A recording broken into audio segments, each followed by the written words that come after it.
All right, so today we are going to take the Commodore 128D and pimp it out so that it's in good condition for hard daily work testing DDM, Dark Dominion of Maldrakar.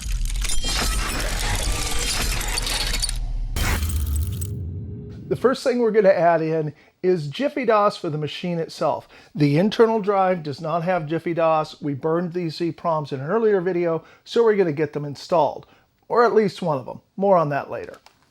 The next thing we'll add in is the CMD RAMLink. This will give us JiffyDOS for the machine and additional RAM. We'll talk about that when we get to that step. Next, the CMD HD-20 that I restored in a prior video. This thing is going to be invaluable just to make this machine a tool that's usable by somebody who's used to a lot of modern amenities. Then I'm going to add an external 1571 floppy drive. And this is really the reason this video bubbled to the top right now, is because I need an external drive hooked up and usable for cleaning floppies. So we'll get this cleaned up, check it out, make sure it works, and get it installed on the machine. Then we're going to add a 1581 3.5-inch drive. These floppy disks hold 800K. I always want to say 880K, but that's the Amiga. So that'll be useful for testing running DDM off of a 1581. So then next we'll add the uIEC/SD.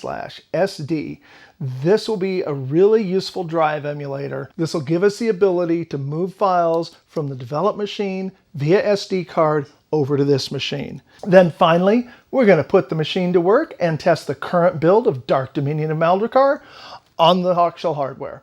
So one thing you may notice is we're using 40 column display today, even in 128 mode on the 1702. That's because the 1084 that I normally use for 80 column is in a bunch of little pieces. It's getting a recap, it's got issues, so hopefully I'll get that fixed soon. I'll also include chapters in the description, so if you want to skip ahead to a particular device, feel free. So let's get to it.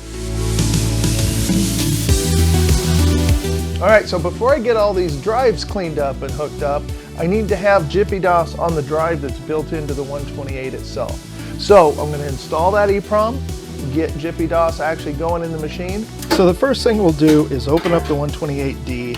Now, in the earlier video, I made both a DOS ROM for the computer and a drive ROM. The RAMLink actually already includes JiffyDOS for both the 128 and Commodore 64 modes.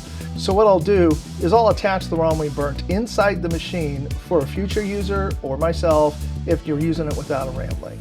Installing JiffyDOS for the drive is really easy. This is the old original Commodore ROM. We'll pull that out and install the one we burned earlier. The 1571 and 1581 JiffyDOS is really nice because unlike the 1541, you don't have to have the original Commodore ROM and it auto switches, so you don't have to put a switch on the drive. So a quick test showed it working in both 128 and 64 modes, so we are good to go. Let's get on to the next part.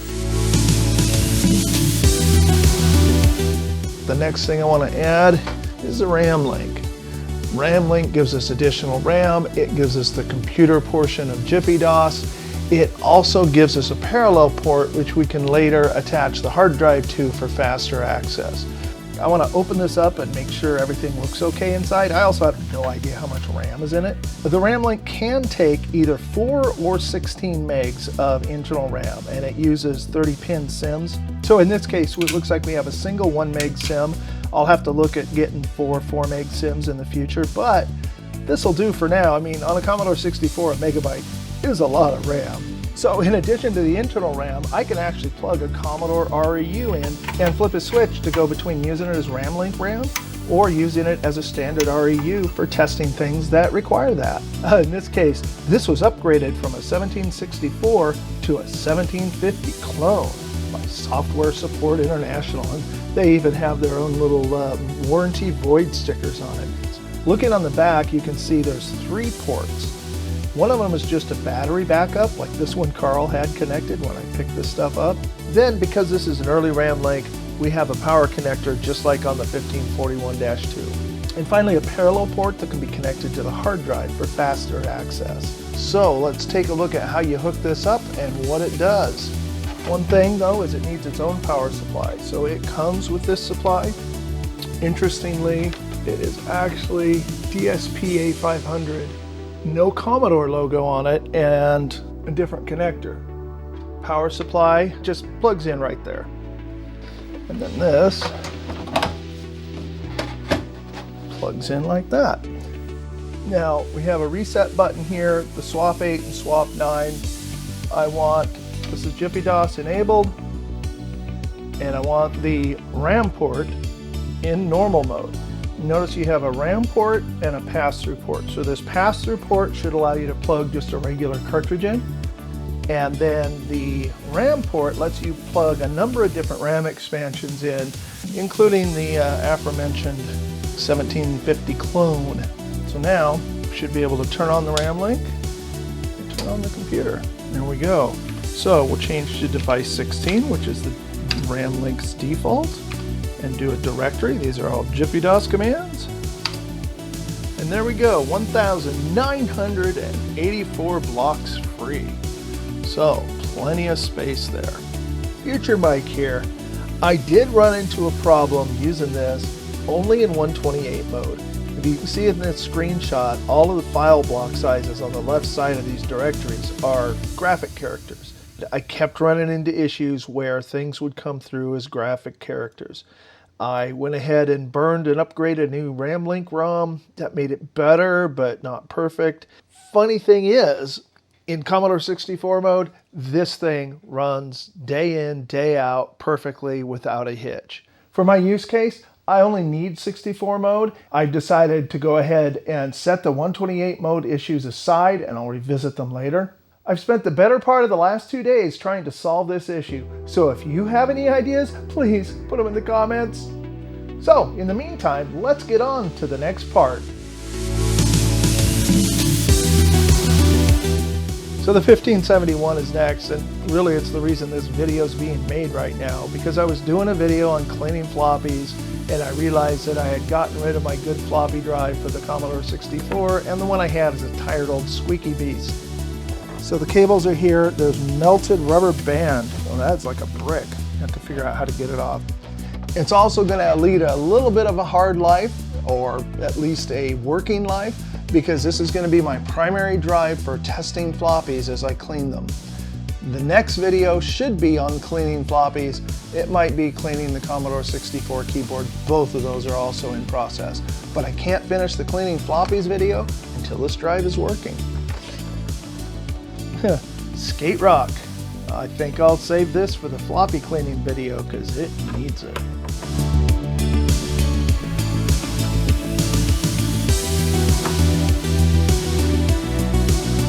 All right, so we do have JiffyDOS in here. I went ahead and powered it up and it seemed to cycle properly, but when I hooked it up to a computer, all I got was read errors. I played around for this for quite a while, but finally came to the conclusion that the head stepper motor is just not working. The heads just wiggle, but they don't actually ever move. I swapped the mech from a working but very, very ugly drive. And, I thought about moving the stepper motor over, but it made a lot more sense to me to just keep the drive as it is, put the whole mechanism in, and then this old drive can be saved because I tested them and these heads are good. So this seems to work fine now. It's got JiffyDOS, so I'm going to clean it up and put it together. I've already cleaned the heads. I'm going to lube it, and we'll get back to pimping the 128. The donor drive had really interesting feet on the bottom. Clearly, it had been sitting on top of another drive for years, and the feet had just sunk into the vents on the drive. All right, so now we'll hook the 1571 up to the machine and give it a quick test. And it looks like we are able to read disks fine, so we'll do further testing once everything's finished. So, on to the next step.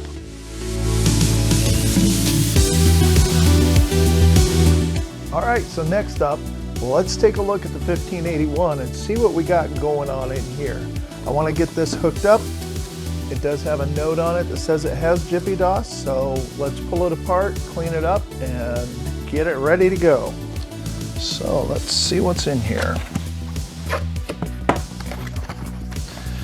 Got a manual, got the original floppy. Excellent. So then we've got the drive itself.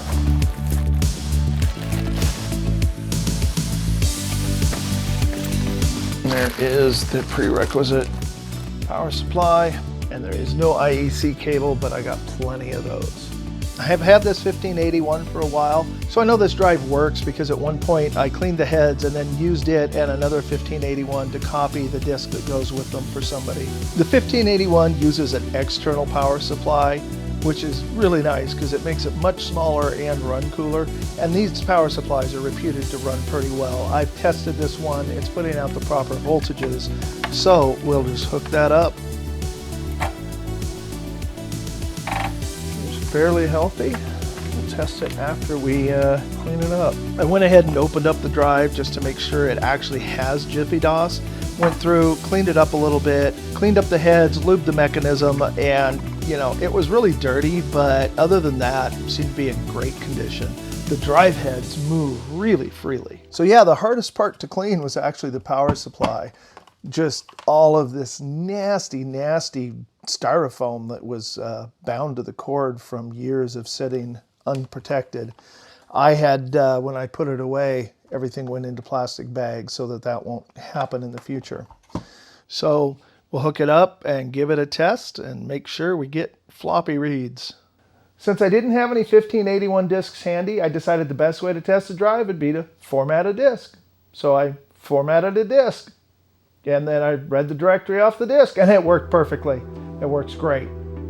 And the JiffyDOS commands make formatting a disk a lot easier.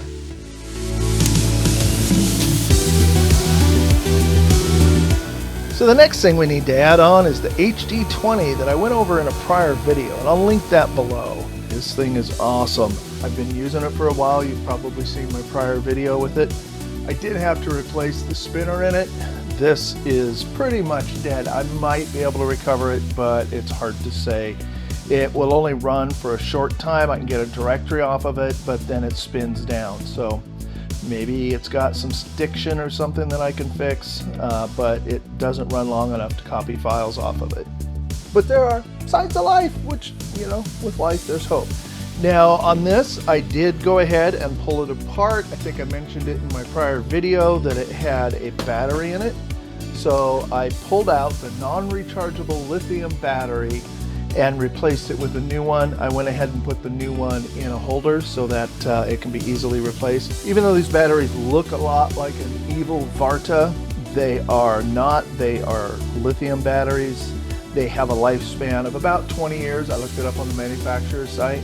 So this one is from 1988, so it was long past its rated life. It's a champ, still putting out a full 3.6 volts, so it's done its job for over 30 years.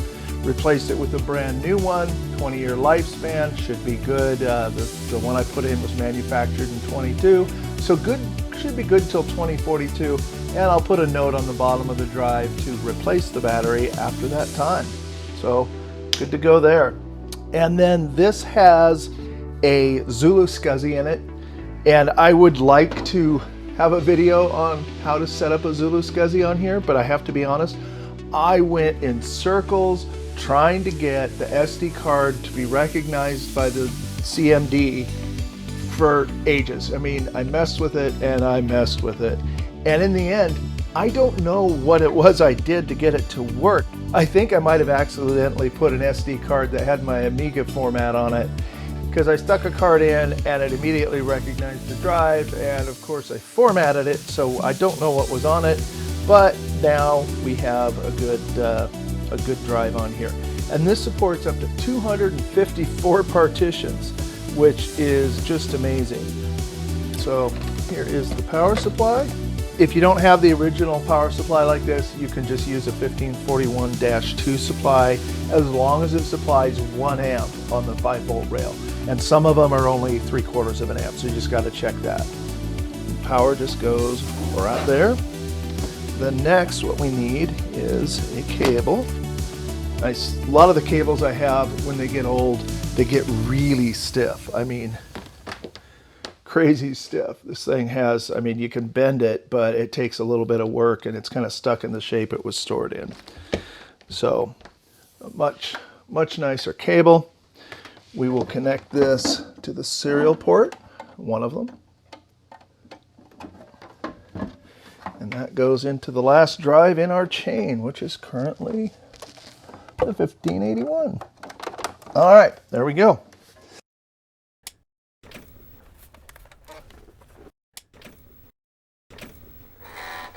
Okay, so this is going to be a real workhorse for us. So I can go to its device number and read a directory, and we are in the boot partition, and then I can go to other partitions. This partition is the most interesting one. It is the tools partition, and it has all of the tools that I had with this drive. So for the hard drive tools, you got to put it in configuration mode. So you press and hold down the write protect switch while you tap reset. And you let go of write protect. You make sure it's not in write protect, and you press a key to continue. Now we can view the partitions. All right, and there is the full partition table. So we have boot, tools, DDM, and games in 1 through 4.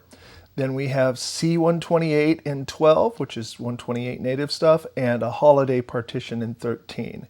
And each partition is 65,280 blocks, which is the maximum size for a partition on this drive. Lots and lots of space. I can have up to 254 partitions. So if I go through these, you can see there's just tons of empty partitions not in use. All right. So that's where I'm at now. As you can see, I effectively have pretty much infinite space all in this little box. It's all the space I could ever use. I know I've said that so many times in my life, but this time it's true. So the HD-20 is going to be an awesome tool that just lets me load any software I have in my library on it and have it available all the time. Since the HD-20 is always going to be here, this next device is still going to be available to serve its life on all my machines. It'll also allow me to bring software from my development machine and install it on this machine, and also get files from the internet.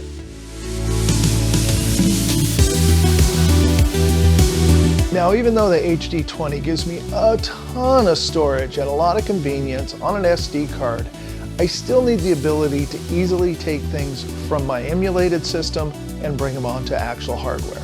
So for that, I use the uIEC/SD. So this lets you hook it up as an IEC floppy drive. The computer thinks it's a floppy drive. It'll emulate several different ones, but it has an SD card in it, which I can just take to my machine, and while running Vice, I can set this up as a virtual drive and copy stuff to it, or I can copy D64s and files onto it. So let's take a look at how we hook this up and what features it adds. I want to add to it, this is made to go into the cassette port to draw power, but I'm going to have a problem with that, which I'll show you in just a minute. This connects just like any other disk drive. So it has IEC ports. You can plug in a drive cable, standard IEC cable, and connect that in the chain. So in this case, the last drive in the chain is the hard drive. So we'll plug that in there. One problem that I mentioned before, so this is the cassette port for the Commodore 128. As you can see, this cassette connector on here has these that don't fit. Now it looks like it would fit fine if I were to just cut these off here and here, but rather than do that, I don't really want to have this sticking out the side. I want this space. I may stack and put these drives here. It takes space on my bench. So I am going to use the option to use a just standard USB power supply, and I can just plug that in right like that. One of the things that's a little bit of a pain in the neck is that you got to turn on the RAMLink, you got to turn on the hard drive, you got to turn on the 1581, you got to turn on the 1571, and then you got to turn on the computer. So that's a lot of switches to throw. Now, a couple issues I've got that I'm going to deal with here in just a second. Number one is power supply, power supply, power supply, power supply. So I got all that going on, and then all of these cables. These are all cables between the power supply and all the IEC cables. And then finally, I need to hook up the parallel cable between the hard drive and the RAMLink. So I'm going to take care of all of these things, and then I'll be right back to show you what I've done. So with the power supplies, there's only so much you can do. I bundled the cords together and just organized them, and then I added a power strip with a USB, so I don't even need a USB power supply to power the SD to IEC. So now all the accessories are on one switch and the computer's on another. I suppose there's a third switch if you want to count the monitor. So I'm gonna have to make room back here. So after this video's out, I'm gonna consolidate these two into one unit, the bottom one. I'm gonna mount that up on the wall there, and then I can put these three power supplies and the switch up in the back. The machine will fit in there real well. In the meantime, I'm just going to rotate this a little bit so it fits on the bench again, and then we'll take a look at what we can do with it.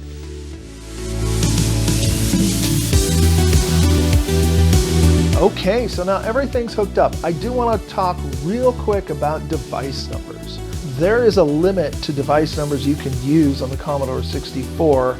The device number that a drive responds to is often hardwired, or you only have certain options. In the case of the 128D, the internal drive is hardwired to device 8 and requires a mod to change that. So I'm leaving that as it is. So the 1571 can show up as 8, 9, 10, or 11, and it's just got a set of dip switches on the back. So I set that to device 9, and then same with the 1581, which is set to device 10. I have the uIEC SD set to device 11, so that's all 4 drives that the system normally supports. However, the CMD HD-20 actually comes out of the box set for device 12, and it can go, I believe it's up to 16.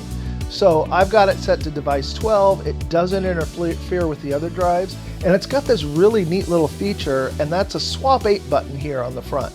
So what I can do is if I hit swap 8, then the internal drive in the 128D will swap and become device 12, and this will become device 8. So if I put a program on the hard drive that only works on device 8, you can still run it that way. Speaking of the RAMLink, that comes out of the box set to device 16, and I saw no reason to change it. It also has the swap 8 option, so, you know, best of all worlds. It's great to have this done and ready for the future.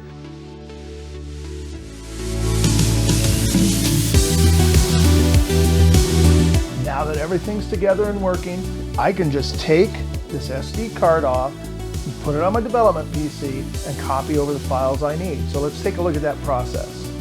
The way I'd been getting DDM over to the 64 before was kind of janky. I'd just been loading and running it and then just taking a snapshot. Basically, I used the monitor, but it'd be like using an action replay. Now I decided to go like, you know, the correct way and set up a file directive in the assembler so that it creates a PRG file when I compile it, every time I get a new PRG. And I'm going to rename that. The 524 is going to be 624. Actually, it already is as of this recording. And that way I'll have a monthly snapshot of where I was at the end of each month. Now the file is just in the build folder for Kick Assembler, and I can just copy that over into the DDM folder on my SD card. All right, so now that that's done, I just plug this back in here, and now I got a drive there. One nice thing about this is it does support JiffyDOS. Okay, so when I load that up, see the same directory structure that I saw on the main computer. So what I can do is I can go to the DDM folder, so I can go @cd:" DDM to change to the DDM partition. There we are, and there's the file we copied, ddm524.prg. I can just select that, hit the up arrow in JiffyDOS, that means to load and run, and you don't have to worry about all the other text in the directory, it just does it. It works awesome. And there it is. Now we've taken the game, we've brought it off the main computer, off of Vice, brought it over here on native hardware, and we are running it. So then another thing I can do, and I'm going to hit F1, which is a DDM command for reset the computer. So I can go @X10, which is the device number for the 1581. And that sets the destination for copies. But we're back on here as our source directory. So I go star and then in quotes, DDM DDM524, so that's May of 24, .prg, quote, close quote.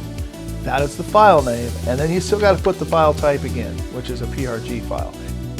And there it's done. So now if I go to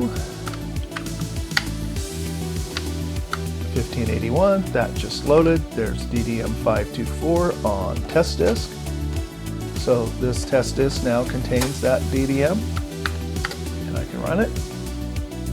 And there it is, DDM running straight off of a 1581 3.5-inch floppy. That's awesome. Oh my God, I can't believe it. That is so cool. I can also load DDM off a 5.25-inch floppy using the internal or the external 1571s, and that works perfectly as well. Shift run stop. Yeah, there it is, running off the internal drive. If I were to now disconnect all of this stuff, I can still load and run my game just using this disk. So sweet. All right. I also have a partition on the HD-20 just for DDM, and that loads fastest of all. So one thing I thought I'd try is the Easy Flash 3 and Moon Patrol and see how they work in the cartridge pass-through port. So I'll plug the Easy Flash 3 in, turn everything on. That pops right up. Adrian's Tools, 37 games and 1541 diagnostics. So there you go. No joystick, so it's Death Patrol, but it works. I have connected the parallel cable between the hard drive and the RAMLink, and that's working great. I did discover that when you run the HD tools, like to manage the partitions on the hard disk, that does not work with the parallel cable attached. Took me a lot of messing around to figure that out, and I figured that out by reading the manual. So there you go. It's all working. This thing is going to be such a wonderful, wonderful tool for working on my game and just as a daily driver. This is a working machine. It's not just going to sit around and never be used. It's not going to just be used to play games. I'm going to be, well, maybe developing a game. I'll be using actual software on this, and it's going to be working. And as time goes on, I'm sure I'll add more and more onto the hard drive and put more and more to work. I mentioned earlier, I'm going to remount it back here. As soon as I get this resituated, it'll fit back in there once those are out of the way. And I will revisit the issues in 128 mode. Don't know what's going on with that. I've posted on a couple of forums, had a lot of great ideas, but have made no progress. And so, like I said, I would love your ideas. Now, if you enjoyed watching this machine get pimped out, you might like this video where I actually got this machine running in the first place. Thanks for coming.